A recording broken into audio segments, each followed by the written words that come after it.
करायचं स्मरण. जय जय रघुवीर समर्थ. श्री समर्थ कृपेने एक सुंदर असा बोध, एक सुंदर असं श्रवण आपल्याला प्राप्त झालेलं आहे.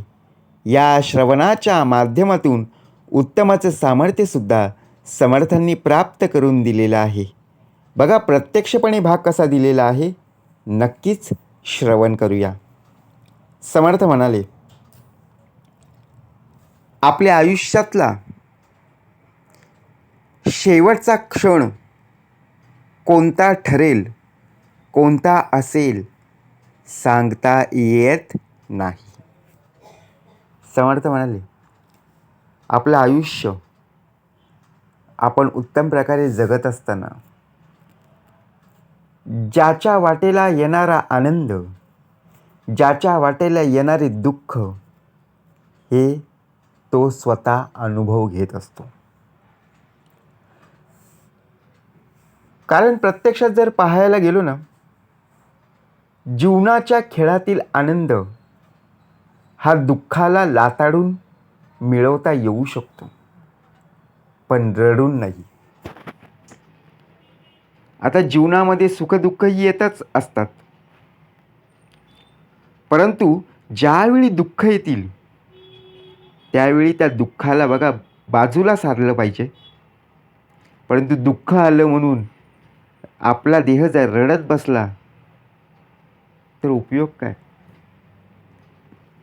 समर्थ म्हणाले, कुणाच्या आयुष्यामध्ये आपला देह हा उत्तमाचा असतो, तर कुणाच्या आयुष्यामध्ये आपल्या देहाला किंमतसुद्धा नसते. मग आयुष्यातला शेवटचा क्षण हा आपल्याला कसा पाहायला मिळेल, अशी शेवटची भेट ही कोणती ठरेल, हे सांगता येत नाहीये. कारण आपल्याला आपलं वर्तमानकाळ ठाऊक आहे. आपला भूतकाळ आपण संपूर्णपणे सांगू शकतो, परंतु आपल्या भविष्यात काय आहे हे सांगू शकत नाही. मग आता त्यासाठी काय करावं लागेल? आपल्याला आपलं भविष्य पाहायला मिळालं पाहिजे. याची देही याची डोळा. बघा, प्रत्यक्षात या जीवनाचा सोहळा आपल्या या डोळ्यांनी पाहता यावा. याची देही याची डोळा, पाहीन मी माझ्या जन्माचा सोहळा. या जीवनाचा सोहळा जर पाहायचा असेल तर भविष्याची चिंता करत बसण्यापेक्षा तुझ्या वर्तमान काळातली, बघा, संपूर्णतः वर्तमान काळातला जो क्षण आहे हा आनंदाने आणि समाधानाने जगता आला पाहिजे. आपली परिस्थिती कितीही बिकट असू द्या, कितीही जरी कठीण परिस्थिती असली ना, तरी स्वप्न मात्र मोठी पाहायला बघा पैसे लागतात का हो? नाही ना. आपण जागेपणी पण स्वप्न पाहतो आणि झोपेमध्ये सुद्धा स्वप्न पाहत असतो. कारण येणारा काळ आणि येणारी वेळ प्रत्यक्षपणे नक्कीच बदलणारी असते. काळ आणि वेळ कोणाला सांगून येत नाहीये की मी या वेळेला येणार आहे. नाही, आपल्याला सावधान असणं खूप गरजेचं आहे. पण प्रत्यक्षात जर आपण पाहायला गेलो ना, आपल्या आजूबाजूला आपल्याला निसर्ग डोळ्यांनी पाहायला मिळतंय, अनुभवतोय आपण. परंतु निसर्गातली प्रत्येक गोष्ट ही आनंद देणारी आहे. फक्त त्या गोष्टीपर्यंत आपल्याला पोहोचता आलं पाहिजे. बऱ्याचदा माणसांच्या आतील असलेला अहंकार, गर्व त्या गोष्टींचा आनंद घेऊ देऊ शकत नाही. कारण का? आपल्याला जर निसर्गाचा खराखुरा आनंद घ्यायचा असेल ना, तर आपल्यातला अहंकार नक्कीच बाजूला ठेवावा लागेल, सोडावा लागेल आणि नम्र व्हावं लागेल. आपण सुद्धा विचार करतो. आयुष्यात आपल्याला अनेक प्रकारच्या व्यक्ती, अनेक प्रकारची माणसं भेटत असतात. परंतु प्रत्येकाच्या मनामध्ये आपला देह बसेलच असं नाही आहे. आपण विचार करतो ना, ही माझी शेवटची भेट. कशावरून? उद्या काही प्रसंग घडला तर उद्या ती व्यक्ती तुझ्या, बरोबर की नाही, प्रयत्नांना किंवा मदत करणारी, बघा मदत करायला नक्कीच येईल की नाही, परंतु आपला देह तिथे गेला पाहिजे ना. आपण फक्त एवढाच विचार करतो की माझ्या आयुष्यात काहीच नाही, असाच फक्त विचार करतो. सर्व काही प्राप्त करून दिलेलं आहे. जेव्हा संधी मिळेल तेव्हा आपल्या मनातलं बोलून टाका. आपण सर्व मनामध्ये ठेवून राहतो. मन घट्ट करायचं आहे. मनामध्ये कुठल्याही गोष्टी दाबून ठेवायच्या नाही आहेत. स्प्रिंग असते बघा, ती जेवढी तुम्ही दाबाल तेवढी ती उडेल. मग त्यापेक्षा हलक्यामध्ये घ्या. मनातल्या ज्या गोष्टी आहेत ना, संपूर्णतः बाहेर काढा. कुणासोबत शेअर करा. कारण गप्प राहणाऱ्या नात्याचा एक दिवस बघा प्रत्यक्षपणे दुःख त्या व्यक्तीला होत असतं. कारण गप्प राहिलेली आहे. त्याचा त्रास त्या व्यक्तीला जाणवत राहतो आणि त्याच गोष्टी त्या व्यक्तीला टोचत राहतात. म्हणून आपल्याला जेव्हा संधी प्राप्त होईल तेव्हा मनातलं बोललं पाहिजे. आपण बोलतो ना, अरे या व्यक्तीजवळ मी खरं बोललो म्हणून बरं झालं. आता मन हलकं होतं. म्हणजे प्रत्येकजण रडत असतं, प्रत्येकजण हसत असतं, बरोबर की नाही.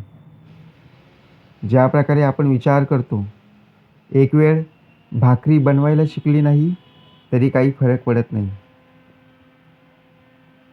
पण प्रत्यक्षात एखादी गोष्ट आपण शिकत नसलो म्हणून आपलं आयुष्य वाया जाणार आहे हे लक्षात न घेता आपल्याला, बघा ज्याप्रमाणे एखादं कार्य करायचं आहे, आपण काय विचार करतो, मला भाकरी गोल करायला जमत नाही, त्यांना जमतं आहे म्हणून का आजपासून भाकरी करायचं बंद ठेवायचं का? नाही आहे. उलट आपण नक्कीच प्रयत्न केला पाहिजे, बरोबर की नाही. एक दिवस बरोबर ती भाकरी तुला गोलाकार बनवता येईल. म्हणून आयुष्यातली शेवटचा क्षण आपण बोलतो ना, अरे शेवट वर आहे आणि या ओव्हरीमध्ये बघा 17 रन हवेत.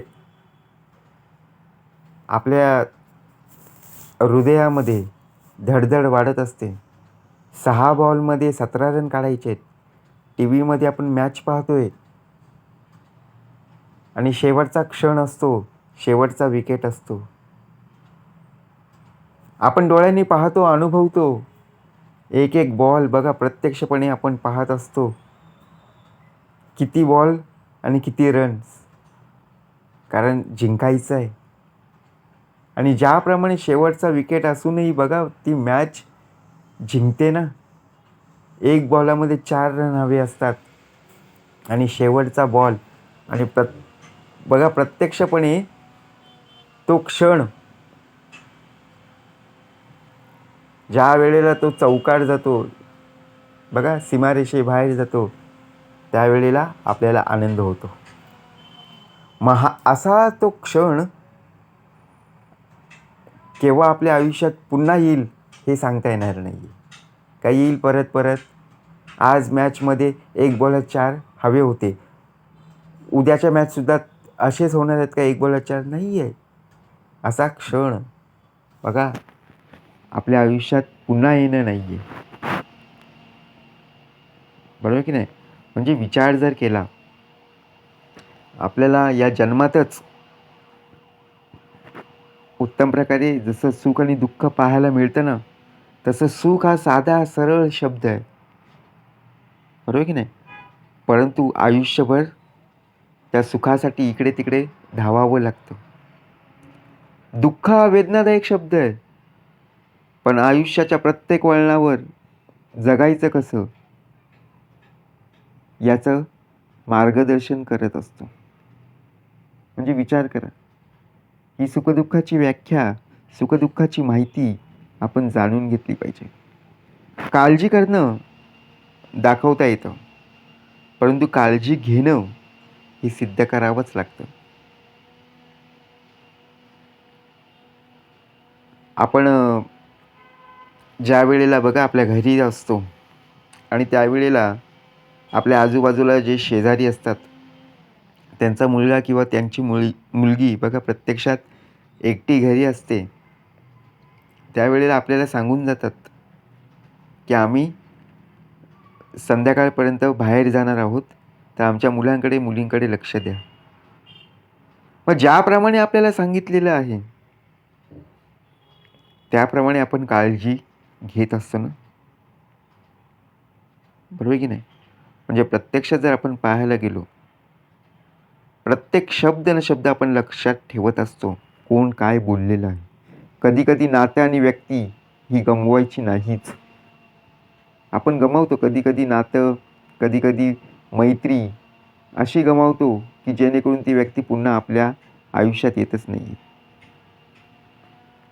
म्हणून मैत्री अशी करा, जेणेकरून त्या मैत्रीला तडा जाणार नाही. आपल्या आयुष्यात असे दिवस खूप पाहायला मिळतात, जेणेकरून आयुष्यातला शेवटचा क्षण कशा पद्धतीने आपल्याला पाहायला मिळेल, आयुष्यातला शेवटचा दिवस, आयुष्यातल्या शेवटची रात्र कशी असेल, हे जर आत्ताच उघड्या डोळ्यांनी पाहायचं असेल, तर आपल्यालासुद्धा चांगल्या कर्माने, चांगल्या संगतीमध्ये आपल्याला जीवन जगता आलं पाहिजे. कारण वेळ ही कधीच न संपणारी गोष्ट आहे. मात्र आयुष्य ही संपणारी गोष्ट आहे. आपलं आयुष्य हे नाशिवंत आहे. म्हणून कोणत्याही आशेच्या मागे धावून जाण्यापेक्षा, संपत्तीच्या मागे धावून जाण्यापेक्षा प्रयत्न करत राहा.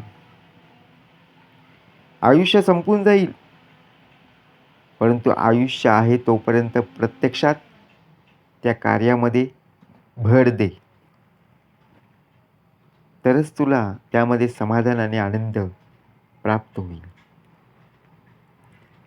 जिथे समाधान तुला प्राप्त होईल, तिथून आपला देह बाजूला होता कामा नये. कारण प्रत्येकाच्या वाटेला सुख येईलच असं नाहीये. केव्हा केव्हा दुःखसुद्धा पाहायला मिळत असतात. मग कुठे थांबायचं, कुठे जायचं, हे सुद्धा आपल्याला माहिती असणं गरजेचं आहे. कारण जगाची नजर ही तुमच्याविषयी कधीच स्थिर नसते. त्यामुळे स्वतःच्या नजरेने आपलं झालं पाहिजे. जगाच्या नजरेमध्ये तुम्ही कोण आहात, सर्व लोक तुमच्याकडे पाहत असतात. परंतु आपल्यालाच स्वतःहून सिद्ध करावं लागेल, की आपला देह काय आहे, कोण आहे आणि कशाप्रकारे उत्तम प्रकारे जगत आहे, हे लोकांपर्यंत दाखवण्याची आता हीच ती वेळ आहे. म्हणून समर्थ म्हणाले, ज्या प्रकारे आपल्या आयुष्यात बघा, जसा वर्तमानकाळ, भूतकाळ, भविष्यकाळ आहे. भूतकाळ होऊन गेलेला आहे. वर्तमानकाळ जगत आहोत, तशी भविष्याची या जन्मात तरी अजिबात चिंता करू नको. आयुष्यातला प्रत्येक दिवस, प्रत्येक रात्र ही उत्तमाची जाणारच आहे. त्यासाठी उत्तमाचे कर्म करणं खूप गरजेचं आहे. हाच शेवटचा क्षण, हीच शेवटची भेट म्हणजे परब्रह्माचे बघा प्रत्यक्षपणे परमेश्वराचे चरणस्पर्श. जय जय रघुवीर समर्थ.